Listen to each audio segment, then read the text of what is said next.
Hello friends, स्वागत है आपका आपके अपने चैनल HSC स्टडी गाइड में। आज इस वीडियो में हम बात करने वाले हैं कॉन्ट्रैक्टर सेफ्टी मैनेजमेंट के बारे में। तो चलिए फिर वीडियो को स्टार्ट करते हैं। तो सबसे पहले जानते हैं कि ये कॉन्ट्रैक्टर सेफ्टी मैनेजमेंट होता क्या है उसके बारे में।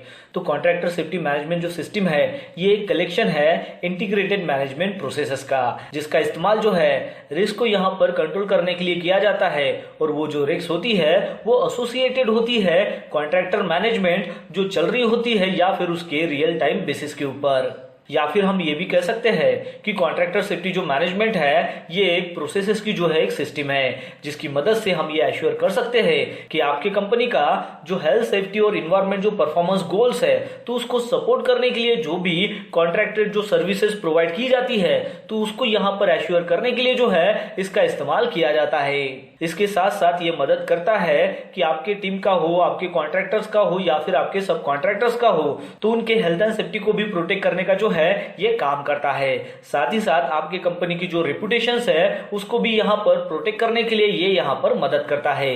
तो यहाँ पर आपको समझ में आ गया होगा कि कॉन्ट्रैक्टर सेफ्टी मैनेजमेंट यानी कि क्या होता है उसके बारे में। चलिए अब जानते हैं कि कॉन्ट्रैक्टर सेफ्टी जो मैनेजमेंट है वो क्यों इंपॉर्टेंट होता है उसके बारे में।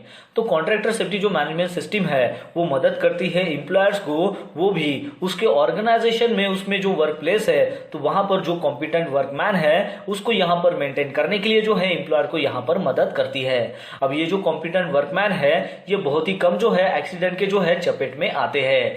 साथ ही साथ ये वर्क प्लेस में जो भी हेल्थ एंड सेफ्टी जो कंप्लायंसेस है तो उसको यहाँ पर इंश्योर करने के लिए भी जो है ये मदद करते हैं। अब कॉन्ट्रैक्टर जो सेफ्टी मैनेजमेंट है वो काफी इंपॉर्टेंट है, क्योंकि उसकी मदद से जो है हम कॉन्ट्रैक्टर को यहाँ पर जो है सिलेक्ट कर सकते हैं, चूज कर सकते हैं कि वो जो कॉन्ट्रैक्टर है वो कॉम्पिटेंट है क्या, और वो जो है जो भी काम हम उसको देने वाले हैं वो वहां पर सेफली कर सकता है क्या, वो भी हम यहाँ पर सिलेक्ट कर सकते हैं। तो इसलिए जो है हम यहाँ पर कॉन्ट्रैक्टर का जो है सिलेक्शन कर सकते हैं। फिर उसके बाद है कि क्लाइंट साइड के ऊपर हाई सेफ्टी जो स्टैंडर्ड है उसको मेंटेन करने के लिए भी हम इसका इस्तेमाल करते हैं। फिर उसके बाद है कि कॉन्ट्रैक्टर का जो सेफ्टी कल्चर है वो अच्छा है क्या, तो उसको इंश्योर करने के लिए भी जो है हम इसका इस्तेमाल करते हैं।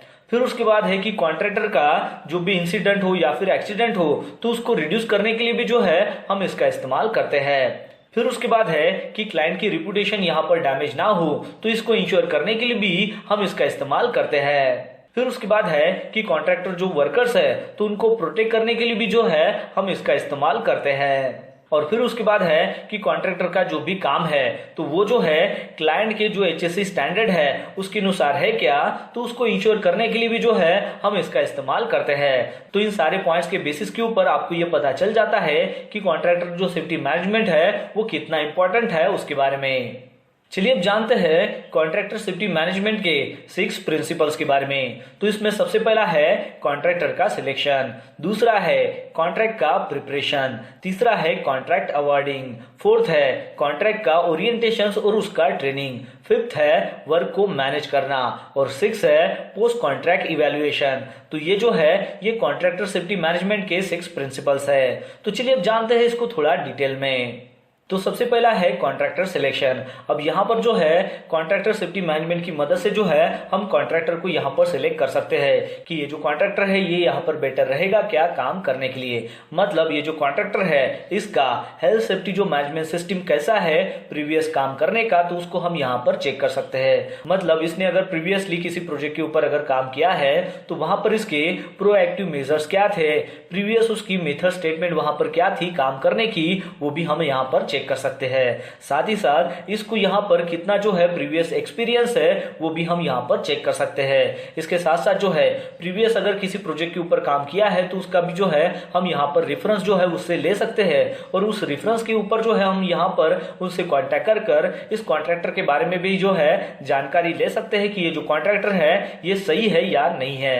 साथ ही साथ इस कॉन्ट्रैक्टर के पास जो भी स्टाफ है उसके CV जो है हम यहाँ पर चेक कर सकते हैं कि कॉन्ट्रैक्टर के पास में कॉम्पिटेंट यहाँ पर वर्कमैन है कि नहीं है। फिर उसके बाद है कि ये कॉन्ट्रैक्टर ने जब भी प्रीवियसली काम किया है तो उसका सेफ्टी डाटा कैसा है उसको भी हम यहाँ पर चेक कर सकते हैं। मतलब उसकी रिएक्टिव यहाँ पर मेजर्स क्या है वो हम यहाँ पर चेक कर उस बेसिस के ऊपर जो है कॉन्ट्रैक्टर को यहाँ पर सेलेक्ट कर सकते हैं। अब हमने यहाँ पर कॉन्ट्रैक्टर को जो है सिलेक्ट कर लिया है। अब हमारा सेकंड जो प्रिंसिपल है वो है कॉन्ट्रैक्ट प्रिपरेशन। अभी जो है हमें उसको प्रिपेयर करना है कॉन्ट्रैक्ट के बारे में, मतलब हमें जो है health and safety management system है जो क्लाइंट की क्या है उसके बारे में उसको बताना है। उसका PTW जो प्रोसेस है उसके बारे में भी हमें उसको बताना है। साथ ही साथ साइट की जो specific health and safety information क्या है उसके बारे में भी हमें उसको अवगत कराना है। प्रोजेक्ट का हेल्थ एंड सेफ्टी गोल्स क्या है उसके बारे में भी उसको बताना होता है। वेलफेयर प्रोविजंस क्या है उसके बारे में भी उसको बताना है। इमरजेंसी प्लानिंग क्या है, कैसे हम ले सकते हैं उसके बारे में बताना है। साथ ही साथ कौन कौन सी जो डॉक्यूमेंटेशन है यहाँ पर मेंटेन करना काफी जरूरी है उसके बारे में भी हमें यहाँ पर उसको प्रिपेयर करना है। फिर उसके बाद थर्ड प्रिंसिपल है वो है कॉन्ट्रैक्ट अवॉर्डिंग। अब यहाँ पर हमने कॉन्ट्रैक्टर को सिलेक्ट कर लिया, उसको जो है कॉन्ट्रैक्ट के बारे में जो है हमने प्रिपेयर भी कर लिया।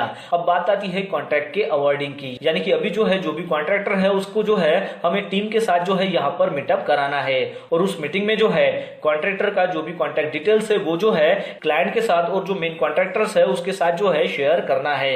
साथ ही साथ यहाँ पर पॉइंट ऑफ कॉन्टैक्ट क्या है उसके बारे में भी उसको बताना है। जैसे कि जो कॉन्ट्रैक्टर है उसकी सारी जो बातें है, जो भी उसको प्रॉब्लम्स है या फिर जो भी चीज उसको पूछना है तो वो जो है जो भी पॉइंट ऑफ कांटेक्ट यहाँ पर रहेगा, जो भी पर्सन रहेगा उसको बताएगा और फिर वो जो पर्सन है क्लाइंट के पास जाकर इसकी जो भी प्रॉब्लम्स है वो उसको बताएगा।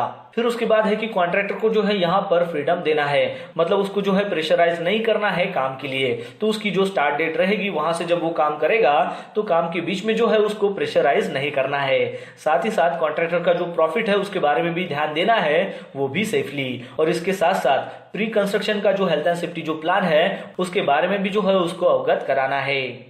फिर उसके बाद का फोर्थ प्रिंसिपल आता है वो है ओरिएंटेशन एंड ट्रेनिंग, मतलब जो भी कॉन्ट्रैक्टर्स है तो उसका यहाँ पर साइट इंडक्शन जो है वो यहाँ पर उसको देना है और उसको जो है यहाँ पर ऑर्गेनाइजेशन यहाँ पर कैसे स्ट्रक्चर है उसके बारे में भी बताना है। जैसे कि ऑर्गेनाइजेशन चार्ट के जरिए आप बता सकते हो कि यहाँ पर मैनेजिंग डायरेक्टर कौन है, यहाँ पर प्रोजेक्ट इंचार्ज कौन है, यहाँ पर जो है इंजीनियर्स कौन है, यहाँ पर मैनेजर्स कौन है। तो ये जो सारी बातें हैं ये ट्रेनिंग के माध्यम से उनको बतानी है। साथ ही साथ यहाँ पर इमरजेंसी कॉन्टैक्ट जो है वो क्या है उसके बारे में भी उनको बताना है। इमरजेंसी ड्रिल जो है उसके बारे में भी बताना है। जैसे कि अगर अगले महीने अगर इमरजेंसी ड्रिल अगर हो रही है तो उसके बारे में भी उनको बताना है कि इस इमरजेंसी ड्रिल में जो है आपका यहाँ पर पार्टिसिपेशन जो है वो भी होना चाहिए। फिर उसके बाद है कि साइट की जो भी प्रोसीजर्स और प्रोसेसेस है उसके बारे में भी ट्रेनिंग के माध्यम से उनको बताना है। फिर उसके बाद का फिफ्थ प्रिंसिपल है वो है वर्क को मैनेज करना। तो यहाँ पर क्लाइंट की तरफ से जो भी PTW सिस्टम आता है तो उसको जो है कॉन्ट्रैक्टर को स्ट्रिक्टली फॉलो करना है। साथ ही साथ कंस्ट्रक्शन फेज का जो हेल्थ एंड सेफ्टी प्लान है उसका भी यहाँ पर अप्रूवल लेना है। फिर उसके बाद है कि कॉन्ट्रैक्टर को साइट जो है वो हैंड ओवर करनी है। फिर उसके बाद है कि जो भी फेजिंग और फेज है उसको भी हैंड ओवर करना है। फिर उसके बाद है कि जो भी काम उनको दिया गया है जैसे कि शटडाउन हो या फिर सर्विस कनेक्शन हो तो उसके साथ भी जो है कोऑर्डिनेट करना है। फिर उसके बाद है कि हेल्थ एंड सेफ्टी जो फाइल इंफॉर्मेशन है तो उसको यहाँ पर रिव्यू करना है और साथ ही साथ जो है अप्रूव भी करना है। फिर उसके बाद का सिक्स प्रिंसिपल है वो है पोस्ट कॉन्ट्रैक्ट इवैल्यूएशन, मतलब कॉन्ट्रैक्टर का ओवरऑल यहाँ पर काम जब खत्म होता है तो उसको जो है हमें यहाँ पर HSE रेटिंग देनी होती है, वो भी उसके परफॉर्मेंस के बेसिस के ऊपर। और फिर उस रेटिंग के हिसाब से जो है हम यहाँ पर ये डिसाइड कर सकते हैं कि इसको जो है हम दोबारा जो है हम यहाँ पर री एम्प्लॉय करें या फिर ना करें। तो इस HSE रेटिंग के बेसिस के ऊपर जो है हम यहाँ पर ये डिसीजन ले सकते हैं। तो इस प्रकार ये 6 प्रिंसिपल थे कॉन्ट्रैक्टर सेफ्टी मैनेजमेंट के, जो आपको पता होना काफी जरूरी है। तो दोस्तों आशा करता हूं कि आपको इस वीडियो के माध्यम से पता चल गया होगा कॉन्ट्रैक्टर सेफ्टी मैनेजमेंट के बारे में। तो बस आज के लिए इतना ही, मिलता है नेक्स्ट वीडियो में एक नए टॉपिक के साथ में। तब तक के लिए टेक केयर, बाय बाय।